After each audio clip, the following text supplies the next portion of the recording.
guys have too much fun. You'll find out. P.S. It's Wednesday, and you know what that means. What does that mean, Sharon? Energy Wednesday. That's Sharon Moriwaki. She lives for Wednesdays. And between us in the sandwich here is Alan Lloyd. Alan is atmospheric chemistry PhD, but in more recent years he's become the leader of the international think tank that deals with transportation, and it's called the International Council on Clean Transportation. Correct. Thank you. Although I'm now President Emeritus, so I'm semi-retired. That's even better, because everybody listens. They don't have to do anything. If you're wondering who the guy on the left is, that's Andre Parente, and he is a recent addition to Hawaii Energy, and he is here on the Negawatt Moment to shine. Everyone is watching Andre. Welcome, Andre. Welcome to the show. Great being here. Great to have you. I love your shirt. I want that shirt. Yeah, we'll have to work on that. Yeah. So tell us what you have in mind today for the Negawatt Moment. Great. Well, thanks for having me, first and foremost.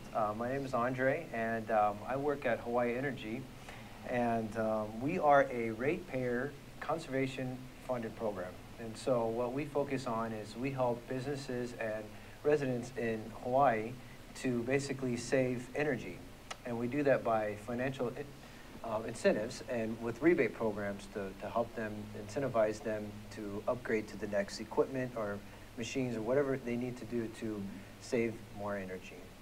And so that's just a little bit about the program. Oh, we also do have a transformational side where we do educate the public, and we educate professionals and train professionals to become more versed in the energy efficiency world. And so we do programs on to educate the public as well. We like transformational. Right. In fact, right after you're done, Helen Sharon was is here going to last talk about transformation. Oh, I am? She speaks of little else. But Helen Y. was here last week, and okay. we heard about her transformation of the 12,000 that she's touched through Hawaii Energy. Oh, wow. Program.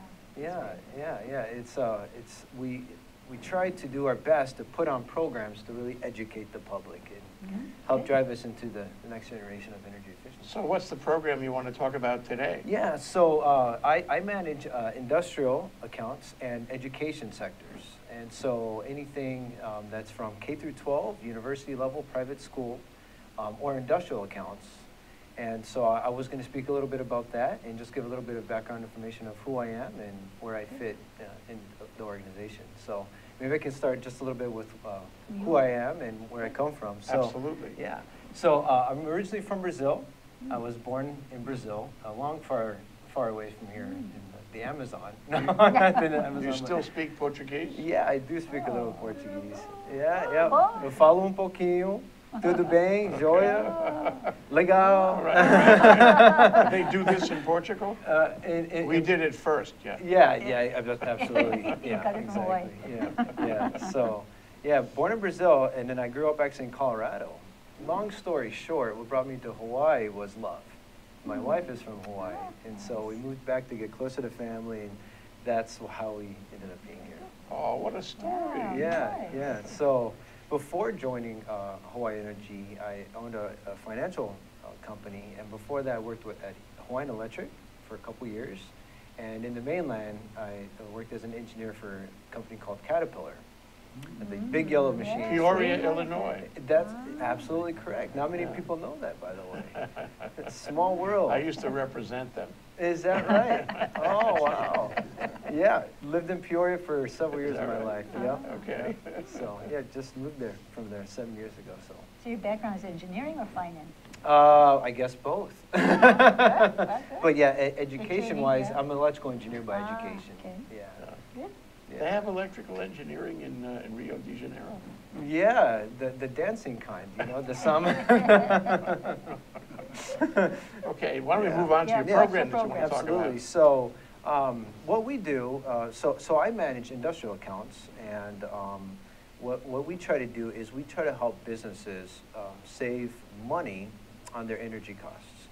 And so some of the programs that we have right now, and one in particular that I wanted to highlight was You know, a warehouse application where right now we're doing such projects where we're installing LED lights, and they're called LED high bays, and they're replacing the metal highlights in the facility.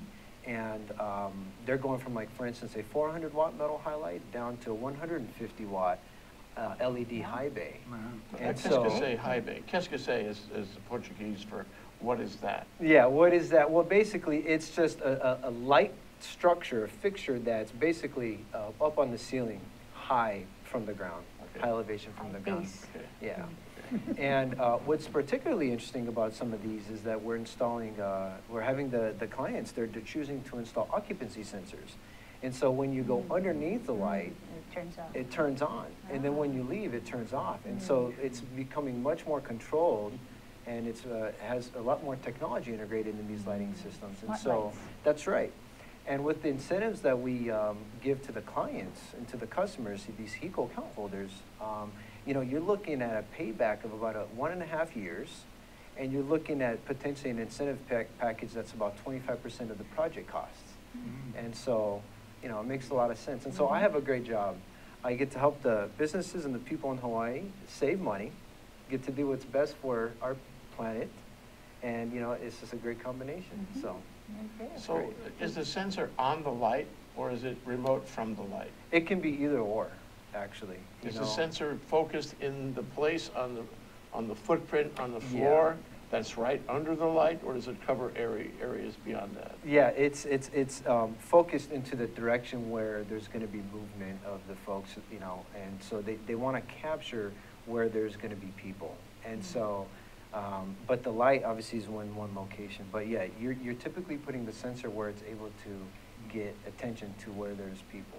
Now, is the light you're talking about, the high bay light, is that a focused light where you can really draw the footprint of the light on the floor? You know exactly what area it's covering? Yeah, and you can do different angles with the lights to where, you know, you can get more of a bat wing type of exposure where it's going sideways, you know, or you can get more of a focused approach. But yeah, typically you're designing it to be in one location. Okay, so with all of that, what exactly is Hawaii Electric going to, Hawaii Energy going to do for us with that?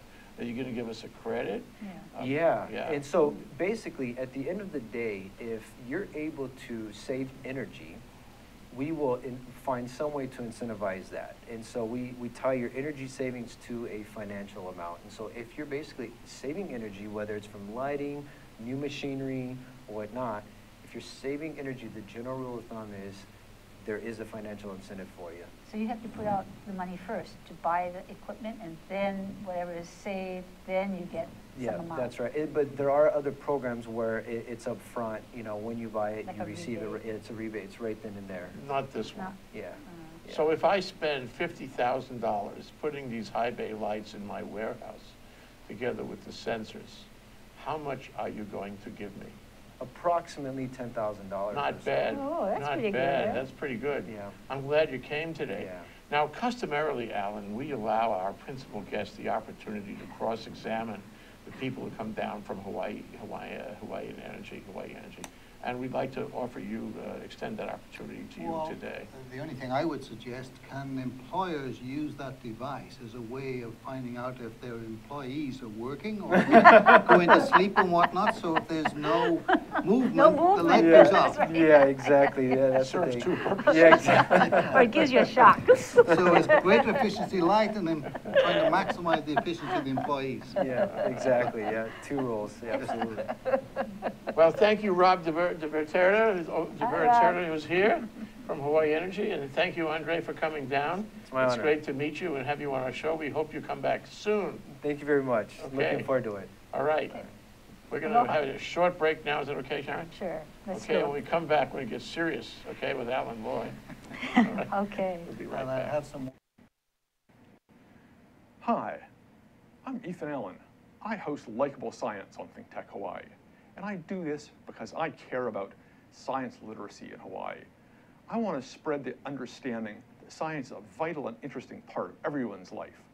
I want to make sure the broadest possible spectrum of people understand the beauty and the value of science and realize that science plays out each and every day of their lives. I want you to understand that science is fun. So we bring on to this show each week guests who are scientists, from astronomers to zoologists, and we talk about what they do and how they do it. But most importantly, we talk about why you should care about their work, why you should see that their work has value and impact on your life. So I hope you'll join us Fridays, 1 p.m. here on ThinkTech Hawaii.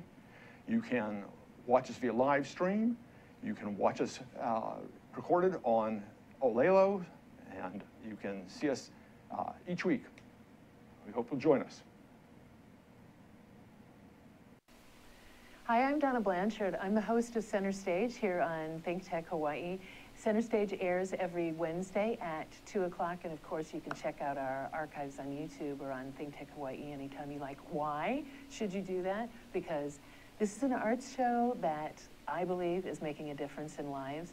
We talk with artists of various ilk. We talk with painters and writers, playwrights, novelists, poets, sculptors, dancers, you name it, directors, actors, of course.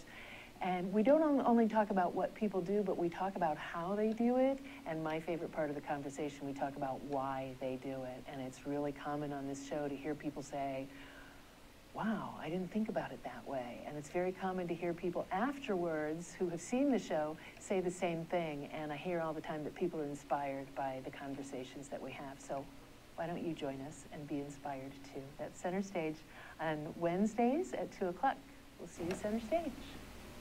Okay, we're back. We're live. We're here about energy, Hawaii, the state of clean energy, here on Wednesday with my co-host, Sharon Moriwaki, the co-chair of the Hawaii Energy Policy Forum, and Alan Lloyd, our special guest. Before we go sailing into transportation with Alan Lloyd, Sharon, do you want to take a moment and talk about transformational? Transformational, that's a good word. What the Hawaii Energy Policy Forum is doing is looking at, and Dr. Lloyd knows, because as he met some of these people, we're very humble. We don't talk about all the kinds of things we're doing, and we look to California, we look to other places. The Energy Policy Forum is looking at what we do that is transformational, and looking at achievements from the last year. And we've been looking at a number of candidates, from policies to technologies to programs or processes that are game-changing, that even if it's a little step forward, it's something that will change history in terms of making clean energy a reality. So the Energy Policy Forum has asked for a number of candidates to give us more information that we could actually publicize and recognize good work to inspire the next generation of transforming people and programs. Well put. Gee whiz. Okay. Is that exciting or yeah, what? It's very exciting. Okay. Transformational, great word. And of course, you should know the other word. It's ThinkTech Hi. That's our Twitter handle. So you want to make comments. We've been getting comments all day here on our Twitter feed. So if you want to ask a question or make a comment or agree or disagree with us or Alan Lloyd, feel free to do that. Okay, we can handle it. Yes, yes. So Alan, tell us who you are exactly. Yeah. Well, I'm Alan Lloyd, President Emeritus of the International Council on Clean Transportation, which is basically a transportation think tank. We basically are a policy outfit who advises basically policy, government leaders, regulators around the world in terms of best practices in terms of fuels and transportation. Transportation running all the way from light-duty vehicles to trucks to aircraft and to ships. Scotch. Not Welsh. Welsh. Correct. I apologize. Yeah, no, I could have taken you up on your offer of Scotch, but Welsh, we only know grape juice. That's Welsh. yes. Not many people think of, when they think of my accent, I said UK, they go all around, but they forget the little England beyond Wales, of Wales. So. But you know, I remember, you know, in the early days of looking at transportation and looking at the way of managing congestion, for example. Correct. England had some great technology. They had some great solutions. Am I right? It's one of those seminal places for the whole science of dealing with congestion on the highway, no? Well, having lived through some of that, I'm not sure I would agree. But I think they've tested out a lot of those. one of the lessons that I've learned over my period of time, because a lot of my background is actually pursuing clean air, clean transportation. Don't confuse clean cars, clean transportation with mobility. And I think as we now, as ICT has looked around the world, this whole issue of mobility is becoming more and more important. So you can have a clean car and it's going nowhere. But for the general public, they want to have mobility. Therefore, you have to look at also non-motorized ways of transport and to maintain those. If you look at China, they had all these bike lanes on the bikes. Of course, all that is gone now, but they have tremendous congestion. They have, surprisingly, in some of the cities, clean cars, but of course they have some Heavy cleaning pollution. up the heavy pollution from industrial Yeah. sources and some of the vehicles and heavy-duty vehicles. So I think that's an important message. And as we've been doing some work in Hawaii, you recognize that there are stakeholders out here who want to make sure that while you build and you develop and whatnot, you maintain the capability to be able to walk safely, cleanly, and you can use bicycles as well as anything, so you don't have to take a car, or mass transit, trains and car sharing, etc. It's interesting, though, the way it morphs, because I think people were talking about mobility before they were talking about clean. Correct. And in Hawaii, we started talking about clean, and all of a sudden we morphed into cheap.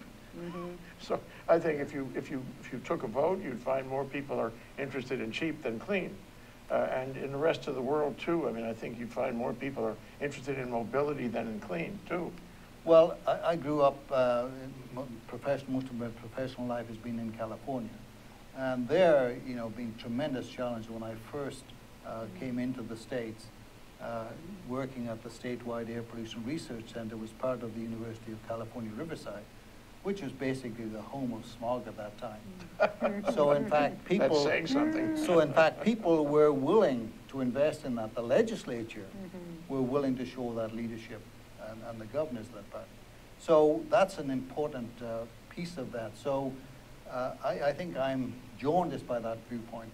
And that's spilled all the way till today, when you see a lot of the underprivileged, low-income communities, Hispanic communities, who live next to freeways, next to factories, and they have the same right to clean air in California that the people who live in Hollywood or in Silicon Valley. Fair enough. And so they've been fortunate there to have that leadership which would provide dollars to do that.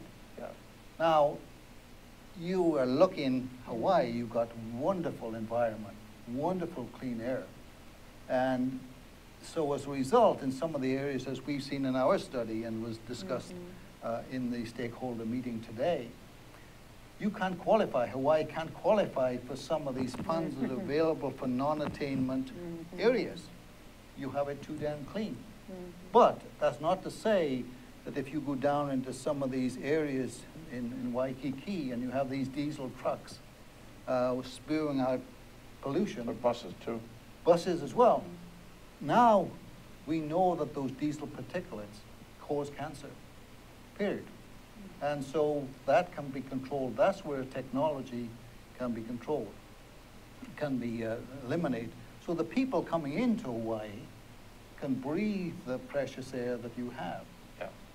Let me roll it back a little bit, though. Yeah, we jumped ahead a little bit. So you're here for this charrette, the DBED Energy Office charrette. Yes. Just to add a statement on that is that, the person at your left, Sharon Moriwaki, has been a great advocate of clean transportation for a long time. And, years ago, she pointed out that while we were involved in clean energy in so many other areas, we had not attended to clean energy and transportation.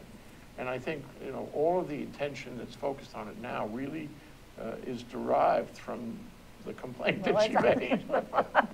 I'm always complaining, but it really wasn't being addressed. So we're so pleased that finally things are going to happen. And the Department of Transportation was never at the table before, and now with the Director Fujikami, it's starting to happen. But that's been long in coming, 4, 5, 6 years, I think. So we're very pleased. So what was the meeting this morning? Well, ask Dr. Lloyd. Okay. He presented. Okay. He Well, presented. we were contracted, hired by the Department of Energy, DBET, to undertake this study under direction of Mark Glick. And what we were charged with, do basically an unbiased evaluation of what could be done in transportation measures over here, and how do you in fact, well, step one back. Hawaii Clean Energy Initiative, I think the goal there was to reduce dependence on petroleum by 70% by 2030. So Mark said to us, we want you to do a rigorous analysis of that. Tell us if that's feasible, not feasible, if you can exceed it, and how can you do that? How can you even do better? So we have had a series of charrettes. When Mark kept talking... Is that a Portuguese word from Brazil? Well, I'm glad you mentioned it, because when Mark on the phone kept talking about the charrette, and Kim kept talking about the charrette, now we're a potential contractor, so you don't express your ignorance. I don't know what that is. So I go to the internet and say, what is that? Well, it's really basically a discussion group where you try to get consensus on what, but it's a very fine word. So, Jay had a hard time spelling it to even find it on Google. So one of the things that Mark said they learned from the previous discussions, and they didn't look at transportation. And yet transportation, I think, is about 60% of the issue. So there's a big piece missing. Yeah. So he said, I want to make sure that you talk to all the stakeholders. The people who could, got input, the first round, the stakeholders weren't included. And I know from my experience in government, unless you involve all stakeholders, including the legislature, and all the other potential stakeholders there, you don't have to agree with them, but you have to listen to them very carefully. And usually you'll learn a lot.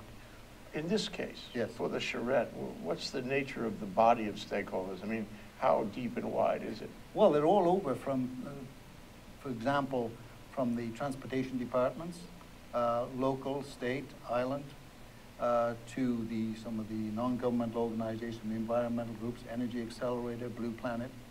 Then you have the fuel providers from CNG, biofuels, EVs, electric vehicles, electricity, hydrogen, natural gas, LNG.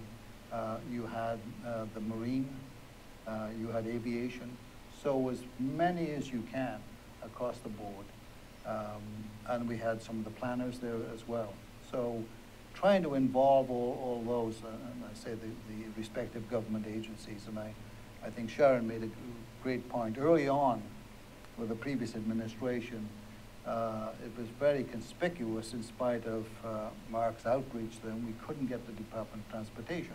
And from our viewpoint, ICCT, you were talking about working for the Energy Department on transportation without the involvement of the Department of Transportation. Yeah. So you're handicapped. Well, yes, definitely you're handicapped, but also, we don't know all the politics and what's going on there. And so when Director Fujigami was hired, and then Mark, I remember going over with Mark to him, and of course it's been night and day. And so now you have full cooperation. So from my perspective, I'm highly encouraged that now you have the stakeholders in place. And so we have now will deliver by the end of this month, the final report to Department of Energy, which they will turn into a living document. And the stakeholders in each of the areas will take this and move this to implementation phase. I was also impressed today that we had members of the legislature there and sitting through, because you have to have the legislature on board as well. It's my experience in California. Oh, wow, there's a lot of questions inherent in all that. But my first question is, yes, can you give us a sort of an advance, a preview of what this report at least will cover? Well, it'll cover, some of the high priority measures on vehicle efficiency, for example, because now you have the federal government putting more fuel efficient vehicles there. So we expect that to continue. Looking at green freight, trying to get some money to take some of the older vehicles off the road. You know, in Singapore, if a car is 10 years old, it's off the road. Yes. Well, in Japan, what they do, they don't take it off the road, but they increase your vehicle registration fee each year dramatically, so that people want to buy a new car rather than pay that vehicle registration. But the same sentiment, Jay, that's right. Yeah. Now, I don't think, again, here, whether the legislature or whether you have the appetite for such steep things, but through incentives, and we've looked at that incentives in terms of that piece of it. For example, in terms of some of the electric vehicles you've got out there now. And you're blessed here by having tremendous amounts of renewable energy.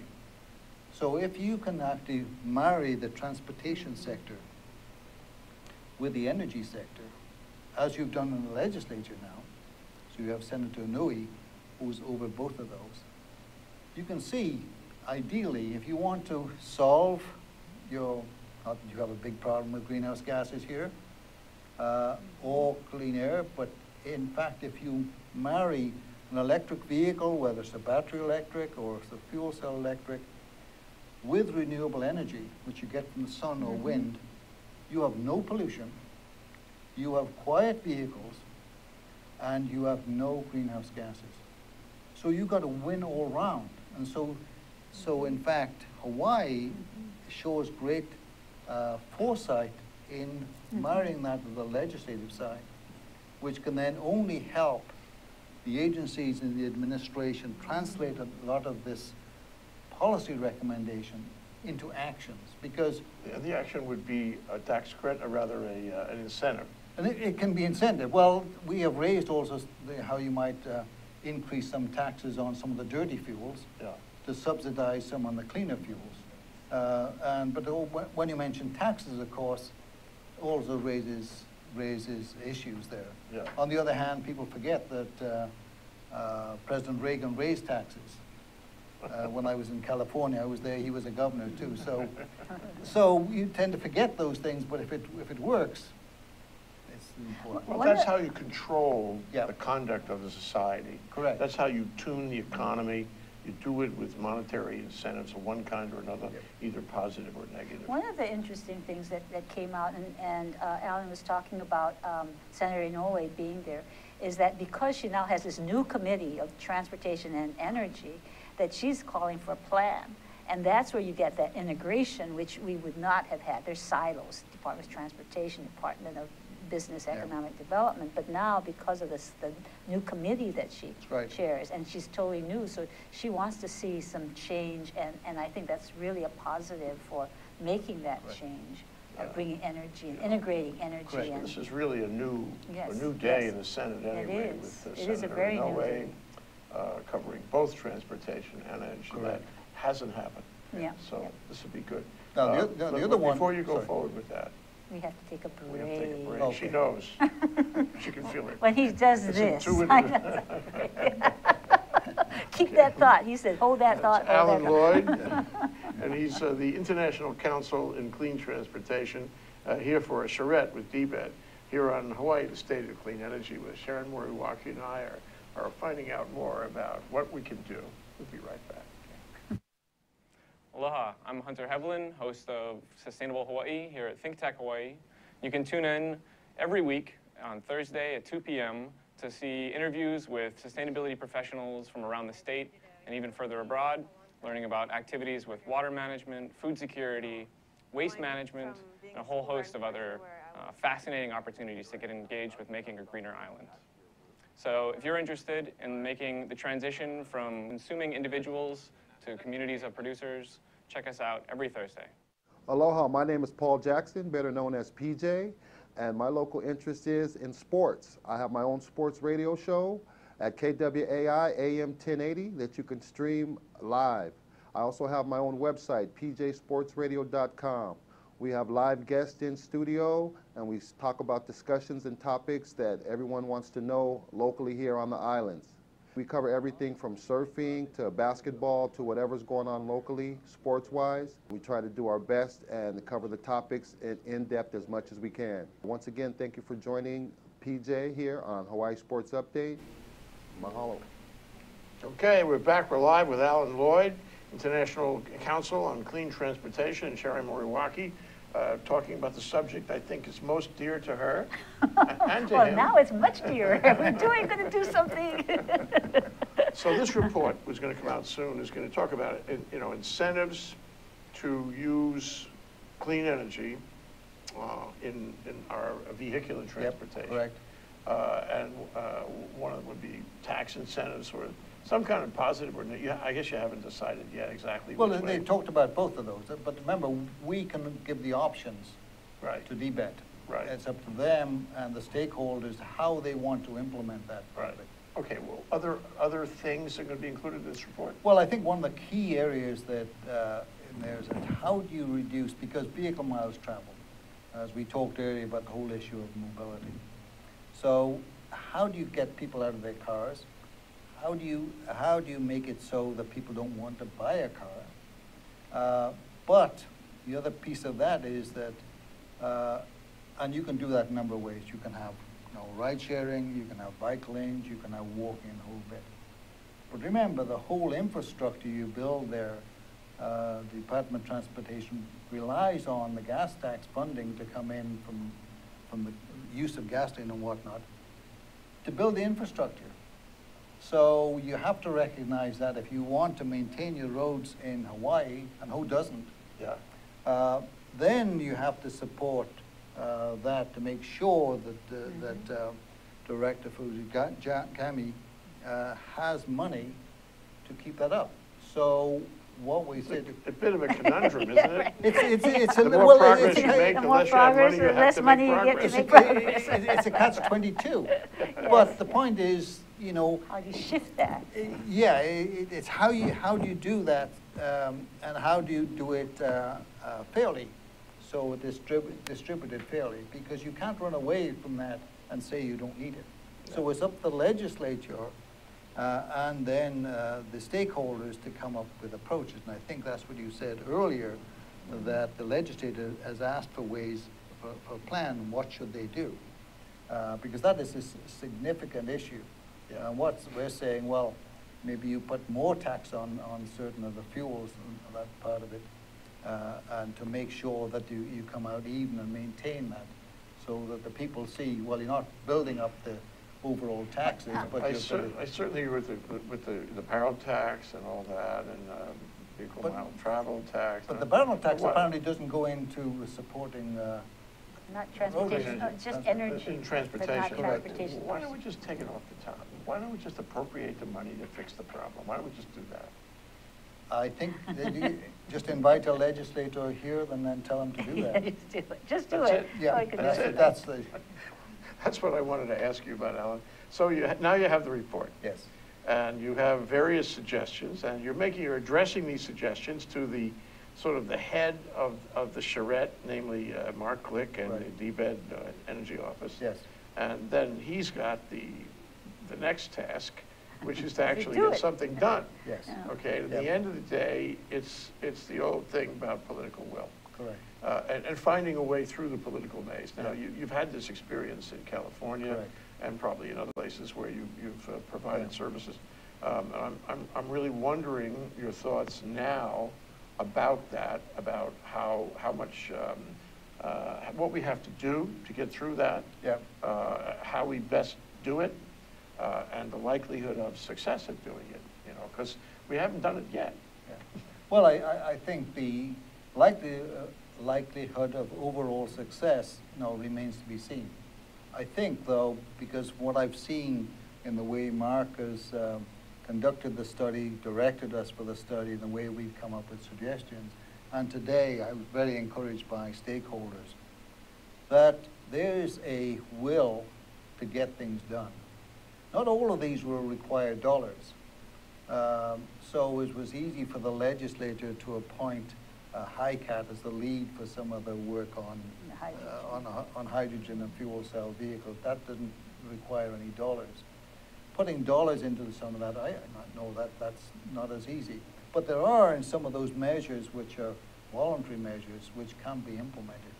And then if each of these working groups come back with this part of this plan to the legislature, I've got a feeling that if it's well thought out and well reasoned, that is a good chance of getting money. Plus the fact I think Hawaii, you know, should be very bold in accessing federal dollars. Now Energy Accelerate, I heard today, again, they get $40 million from the federal government to help demonstrate some of these energy saving and new technology and what. That's a great thing to do. Yeah. And I think there's other examples where DOE is part of the Hawaii Clean Energy Initiative, DOT part of that. And I think it's more compelling if you go to the legislature here to say, look, I'd like to get $5 million from you, but I'm also asking DOE or DOT or DOD to also put $5 million So you're into part pot. of a consortium that way. Exactly, exactly. And from when I was giving out dollars in LA, I always found, well, we could put money into the pot first of all, and then people were much more willing to put money into that. It's the old notion of nobody wants to go first. Exactly. But when a large structure goes first, Yep. everybody wants to follow. That's right. But then also it comes down to, I think, a key part of this implementation is leadership and how that's structured to have the leadership there. And I'm encouraged that I think here people understand the challenges, but they also understand the opportunities. And as you said, Hawaii is leading in several areas, in many areas. And the other part you have going for you, of course, is everybody wants to come to Hawaii. So people want to come here to demonstrate the technologies. And you've got such, as I mentioned before, such a wealth of renewable energy. And you haven't tapped into some of the ocean. There's a big one on wave energy in today's Wave, newspaper. I saw that, yeah. Yet another technology is on our doorstep now. But again, some work is going on, I think, in northern Scotland on some of the wave energy and whatnot. So Oh, yeah. that's been talked about for years. It's never been consummated. Yeah.